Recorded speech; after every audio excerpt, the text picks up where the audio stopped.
Hallo ihr Lieben, herzlich willkommen bei uns im Garten Gemüsekiosk zum neuen Tomatenvideo. Kennt ihr die alte Bauernregel? Schaltjahr ist Kaltjahr. Bisher war es ja wirklich doch im Vergleich eher kühl und vor allen Dingen auch sehr nass. Das sind schon Herausforderungen. Und wir sprechen heute über Tomaten. Gerade die Tomaten haben es mit solchen Witterungsverhältnissen nicht so einfach. Deswegen haben wir unsere 10 wichtigsten Tipps zusammengestellt, damit wir bis in den Herbst hinein Tomaten ernten können und unsere Erntekörbchen voll sind. Viel Spaß beim Video!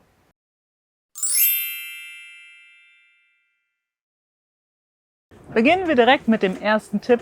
Tomaten stehen sehr gerne warm und luftig. Das heißt, sie brauchen Platz. Ich habe jetzt hier einen Pflanzabstand von Tomate zu Tomate von mindestens 50 cm, also schon raumgreifend. Und wenn ich sie im Kübel anbaue, muss ich auch schauen, dass der Kübel groß genug ist und dass auch genug Erde drin ist. Wenn ich also einen großen Kübel nehme und dann 3, 4 Fleischtomaten da reinsetze und die Erde auch nicht bis ganz oben geht, da fühlt sie sich nicht wohl. Das wäre schade drum, wenn man sich auch die Mühe macht. Und dann gucke ich mir auch die Pflanze im Einzelnen so an.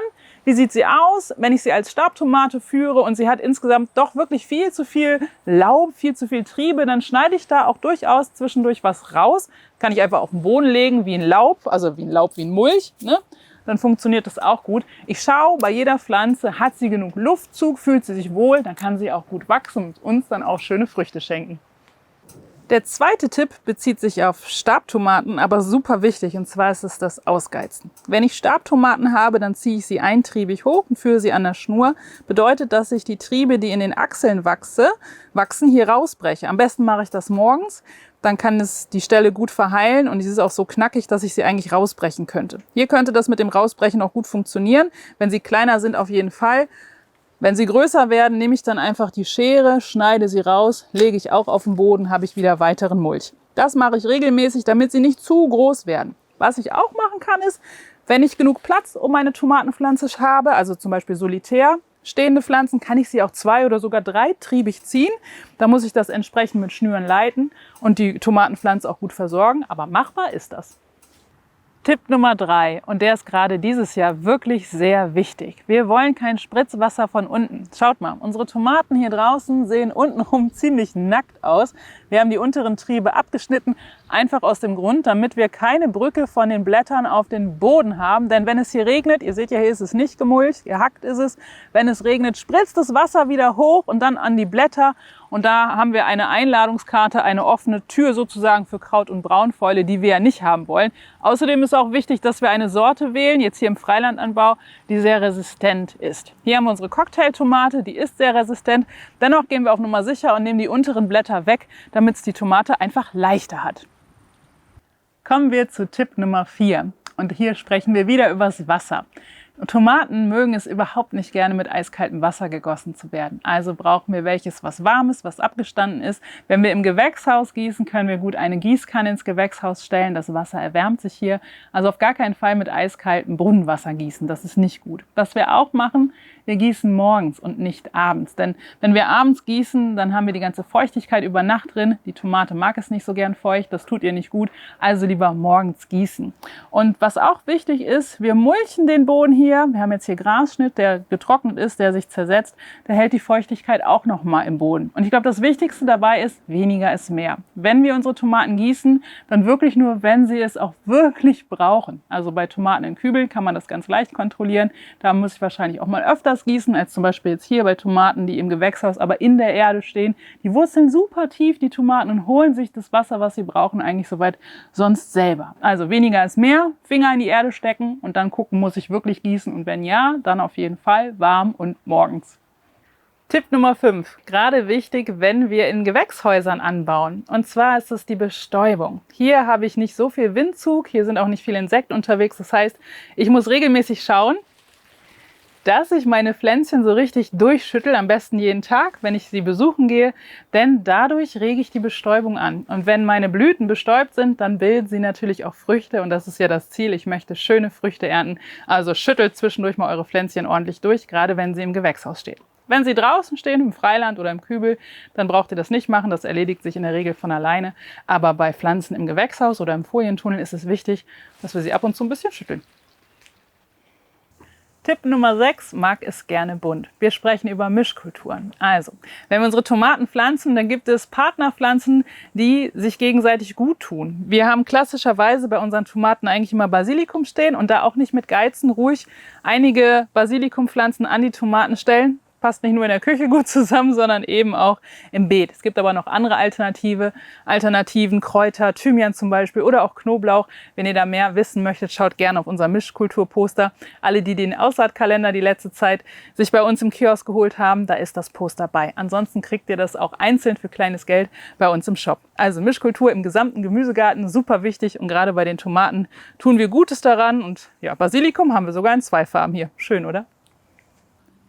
Tipp Nummer 7. Wie sieht das aus mit dem Düngen, mit dem Nährstoffbedarf von so einer Tomatenpflanze? Die gehört zu den Starkzehrern und wenn ich eine Tomatenpflanze als Jungpflanze in die Erde setze, dann schaue ich ja von vornherein, dass die passende Erde da ist. Sprich, ich arbeite sie auf mit einem Kleedünger oder vielleicht mit Bokashi oder je nachdem, was ich gerne eben benutze. Wichtig ist, ich muss die Pflanze im Verlauf beobachten und schauen, wie es ihr geht. Das heißt, wenn wir düngen, lieber grundsätzlich weniger als mehr und individuell gucken, was braucht meine Pflanze denn. Wir düngen, wenn, gerne flüssig mit dem Mikrodünger, den wir auch bei uns im Kiosk haben. Der arbeitet mit effektiven Mikroorganismen. Was wir auch gerne verwenden, ist der Gartenbodenaktivator. Da sind auch effektive Mikroorganismen dabei, aber das an sich ist kein Dünger. Das ist ein Bodenhilfsstoff. Das ist eine Stärkung der Pflanze, damit sie robust und resistent ist nicht nur bei Tomaten gut. Aber ansonsten das Düngen, man könnte auch mit einer Jauche arbeiten, das geht auch. Grundsätzlich schauen wir, wenn ich eine Tomatenpflanze im Kübel habe, hat die natürlich nur eine begrenzte Menge an Erde und dementsprechend auch an Nährstoffen.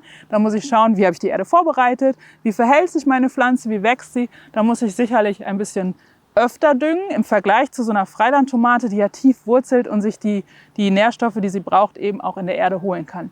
Und im Gewächshaus, wo ich ja oft Tomate nach Tomate setze, muss ich dann auch individuell schauen. Schnell wirken, das können auf jeden Fall die Flüssigdünger. Also weniger ist mehr, aber die Tomaten im Auge behalten.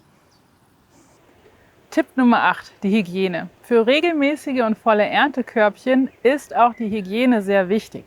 Wenn ich verschiedene Standorte habe, wie wir jetzt zum Beispiel Geodom, Gewächshaus, Tunnel, Freiland, Kübel, verschiedene, dann ist es wichtig, dass ich zwischendurch besonders auf die Hygiene achte. Ich arbeite mit den Pflanzen, ich geize aus, ich schneide, ich binde hoch. Das ist wichtig, wenn ich von Ort zu Ort gehe, dass ich eine Hygiene einhalte, denn sonst kann ich Krankheiten oder Schädlinge übertragen. Das ist ein Punkt, den wir gut im Griff haben können, wenn wir da einfach ordentlich drauf achten. Das heißt, ich wechsle die Handschuhe oder ich wasche meine Hände zwischendurch. Mache nicht alles auf einmal. Und was auch wichtig ist, mein Werkzeug zu reinigen. Und was ich hier im Geodom auch habe und in den anderen Häusern auch.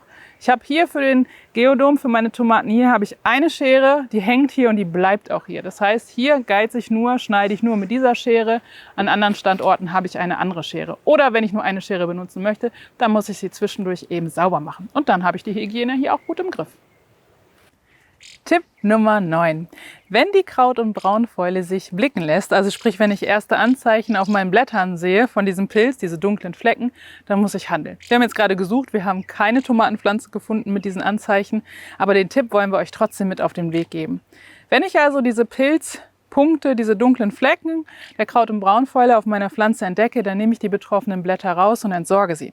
Wenn ich mehrere davon sehe oder ich merke, es fängt an, dann kann ich zu einem Hausmittel greifen, was, glaube ich, jeder zu Hause hat.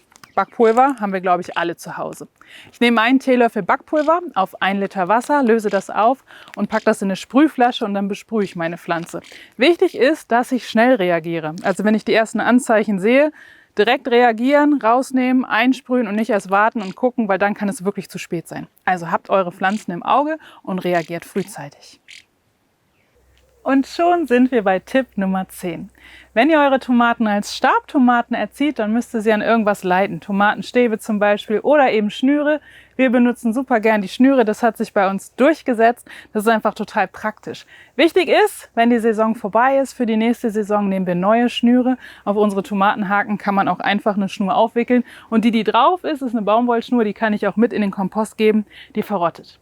Also, wenn ich im Garten unterwegs bin, abends zu meinem Abendspaziergang, dann ist die richtige Zeit, um sie zu leiten. Da ist sie nicht mehr so knackig. Das heißt, wenn ich es morgens mache, habe ich die Gefahr, dass es abbrechen kann. Das will ich nicht. Abends ist sie ein bisschen geschmeidiger, die Tomate, und dann kann ich hergehen und sie wirklich vorsichtig um die Schnur herumbinden, soweit wie das hier eben passt. Und dann lasse ich sie stehen und wächst weiter und demnächst gucke ich wieder nach ihr. Und morgens gehe ich gucken und wie ihr aus dem Tipp vorher schon wisst, geize ich aus. Das waren 10 ultimative Tipps, damit ihr auch bis in den Herbst hinein volle Erntekörbchen habt. Wenn es euch gefallen hat, gerne einen Daumen nach oben. Wenn ihr noch mehr Tipps für die Tomaten habt im Garten, dann gerne einen Kommentar unter das Video. Und wenn ihr noch ein bisschen weiter schauen möchtet, hier oben haben wir eine ganze Playlist zum Thema Tomatenanbau verlinkt. Und hier unten findet ihr ein Video, was wir im Juli noch alles aussehen können. Das ist nämlich jetzt noch eine ganze Menge. Es ist nicht zu spät. Haltet eure Gärten bunt, pflanzt noch gerne was an, schaut gerne rein. Und ich wünsche euch viel Spaß in eurem Garten. Macht eure Gärten so richtig schön bunt. Bis zum nächsten Mal, eure Jen.